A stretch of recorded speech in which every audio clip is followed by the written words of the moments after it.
The truth is easy to find, but hard to accept. Welcome to Hastega time.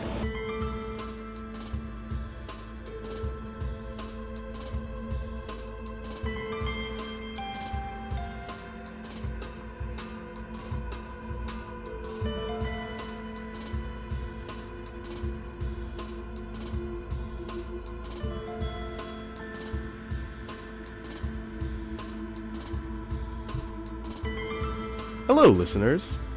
Welcome to another installment of this radio program, here in our quaint little town of Hastega Valley. Home to one of the 7 wonders of the world, newly introduced of course, Radioactive Ridge. It is also home to wholesome dining, engaging attractions, and government-funded mandatory blood sample retrievals every second and fourth Thursday. We here at the Hastega Valley Community Radio Station hope that you will enjoy the diverse programming that we bring to you on this broadcast day. So without any further delay, let's get right into the news.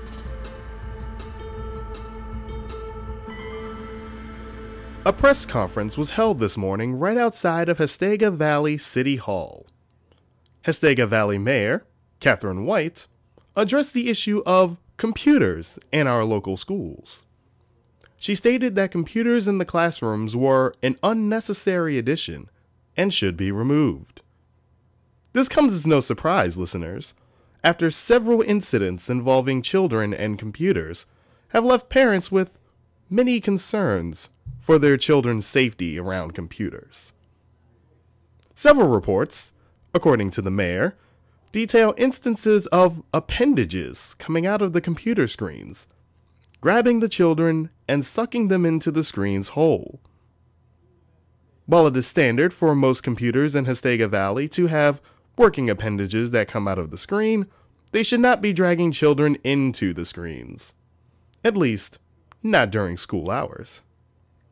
The school board could not be reached for comment regarding the mayor's press conference because they were too busy with their weekly mini golf meet and greet, which fell on the same day.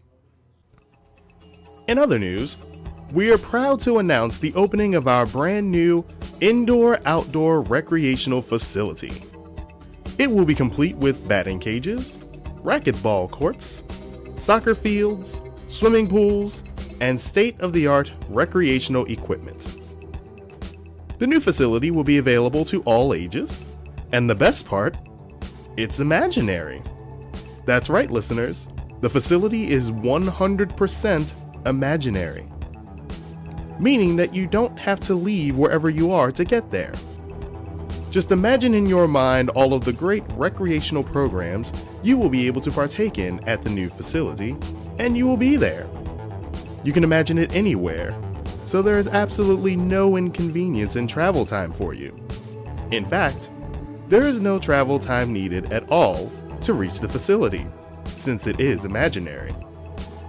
All you have to do is imagine it in your mind, and you will be on your way to hours of well-spent time taking full advantage of all the amenities that the new recreational facility has to offer.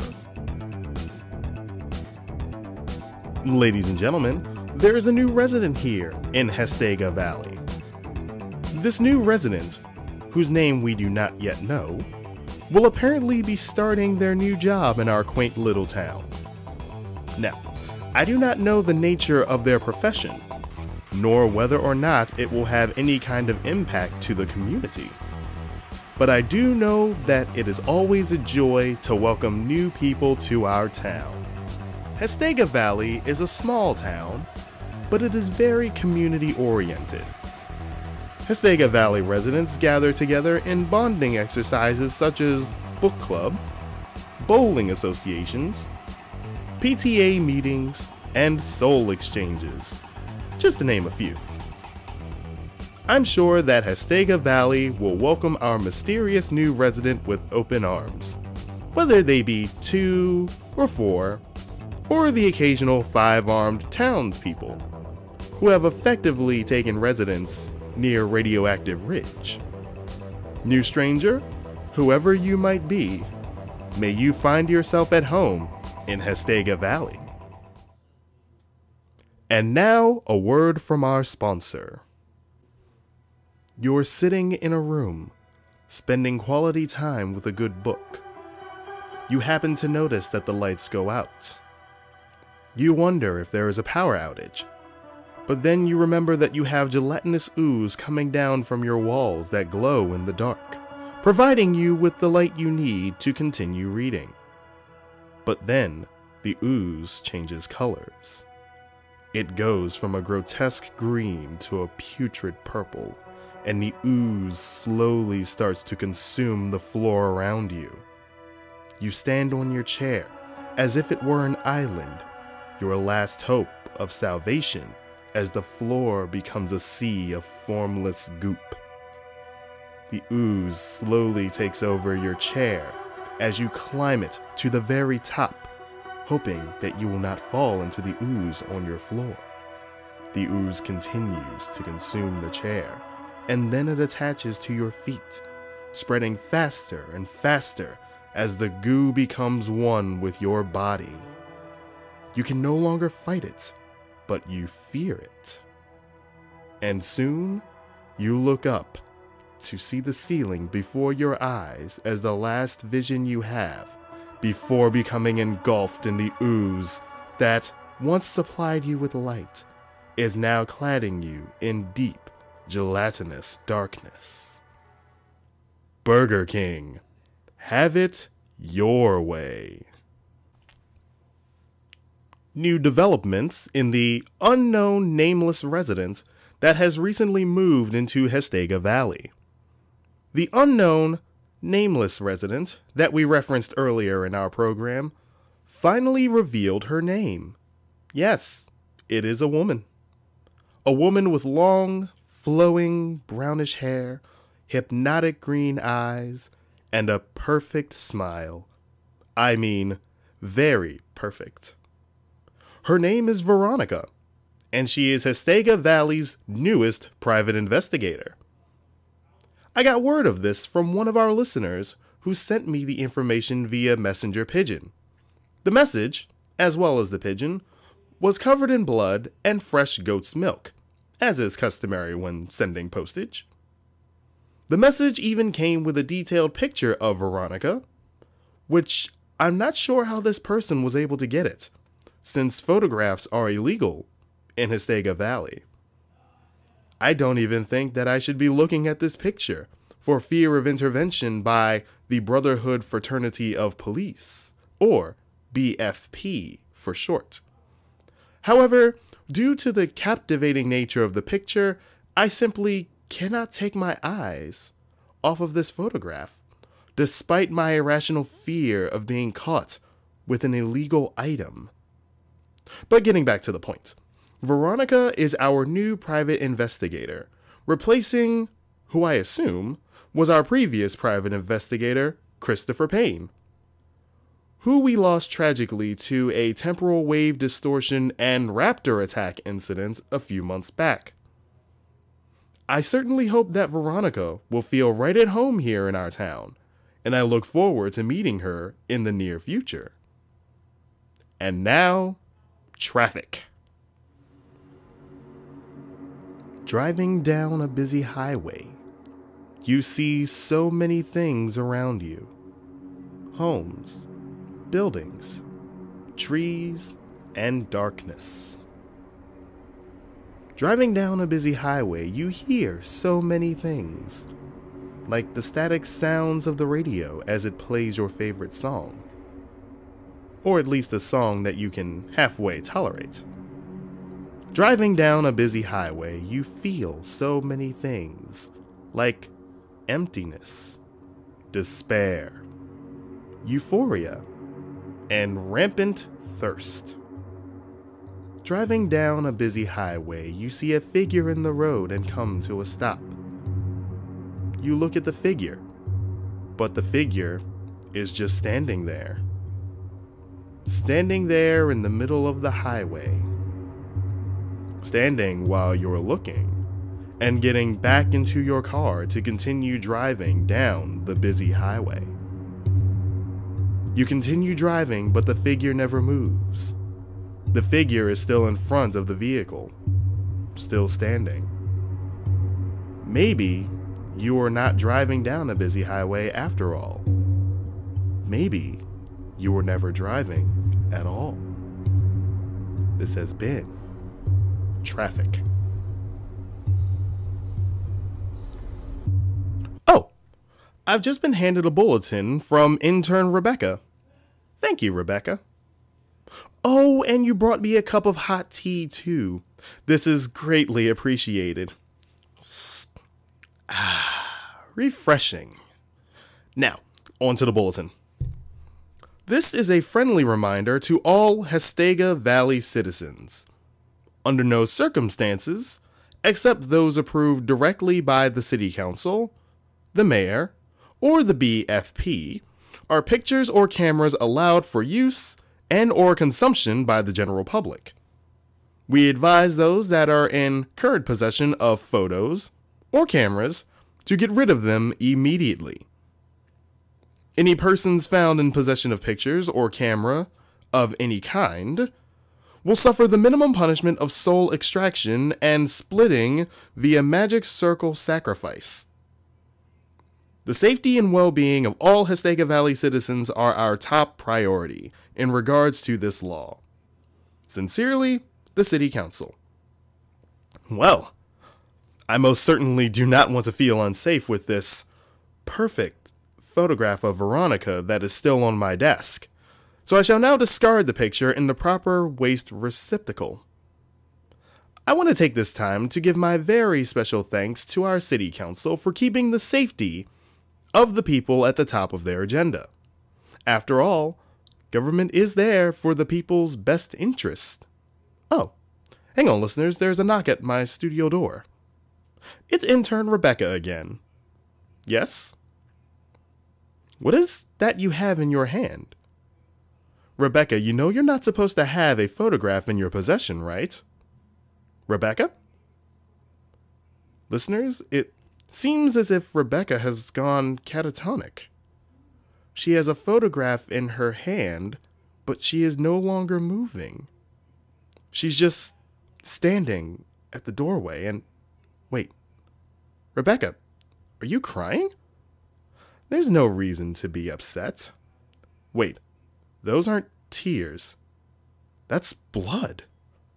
Listeners, Rebecca is standing in the doorway, still catatonic, and is now bleeding from the eyes.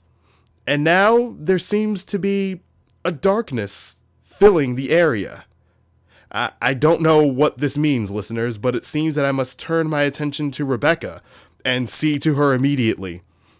As I attempt to remedy this situation that we are now both in due to what I would suspect would be the photograph in her hand, I take you now to the weather.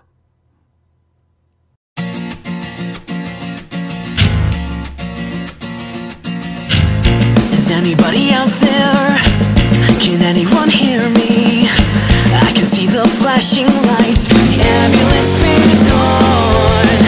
I'm never gonna let this down, the quiet chaos of this town. As soon as I get home I cannot wait to plan revenge.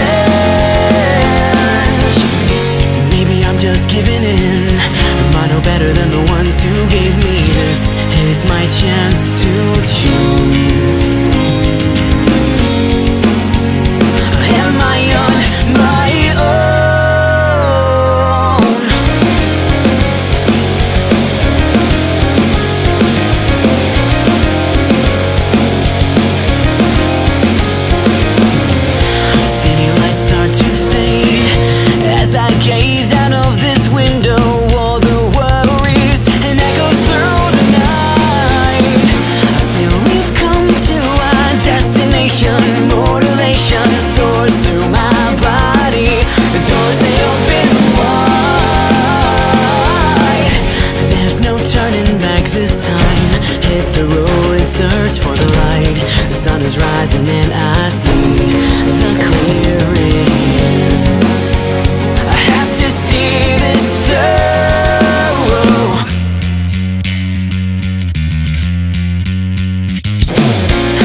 turning back this time.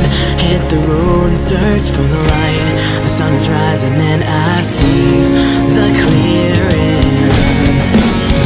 I have to see this through. I have to see this through.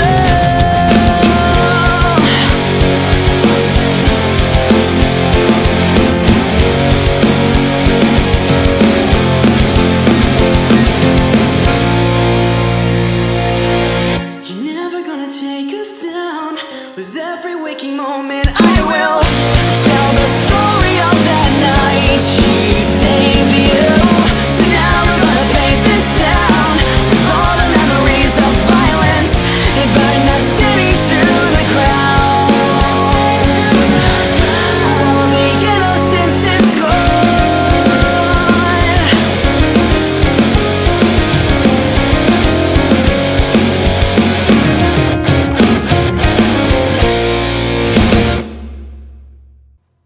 Welcome back, listeners. I am pleased to report that intern Rebecca is no longer catatonic, nor is she bleeding from the eyes. She does not remember what it was that caused this unusual behavior, but she seems fine now. Come to think of it, I don't remember what caused it either. All I can remember is that she was catatonic and blood was streaming down her face. If I had to guess, she must have had a fever or something. Oh well, probably something that she ate from the break room earlier this morning. Regardless, she is doing well and is currently organizing tapes in the back room. This has also provided proof that we should never go into the break room for food before 10 a.m. It's just simply not a good idea to do so. Who knows what else could have happened to Rebecca, or to myself, if I had any of the before 10 a.m. food that is in the break room. Nevertheless, everything is back to normal here. I do want to take this time to remind Hastega Valley citizens about the illegality of photographs and cameras, and that if you have any of these in your possession, to remove them immediately. And so, listeners, we have come to the end of our broadcast day. Let us take in what we have heard today and what we have not heard today. Everything heard or not heard has significance in our lives, and we should appreciate these moments that we will soon forget and never remember again. Stay tuned next for 2 hours of silent, screaming goats from a distance, screaming in tune to a pop song melody. Good night, Hastega Valley. Good night.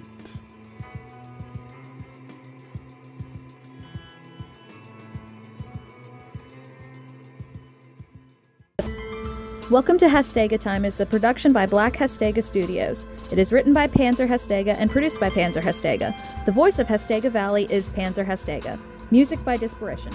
All of it can be found at disparition.info or at disparition.bandcamp.com. This production is a fan episode of Welcome to Night Vale, a production by Commonplace Books. It is written by Joseph Fink and Jeffrey Kramer and produced by Joseph Fink. The voice of Night Vale is Cecil Baldwin. Today's weather was 2nd Street Part 2 by Clear for Takeoff. Find out more at facebook.com/clearfortakeoff. Be sure to check out Commonplace Books for all sorts of cool stuff you can own. And while you're there, consider clicking the donate link. That'd be cool of you. Today's proverb: to tell the truth is dangerous, to listen to it is annoying.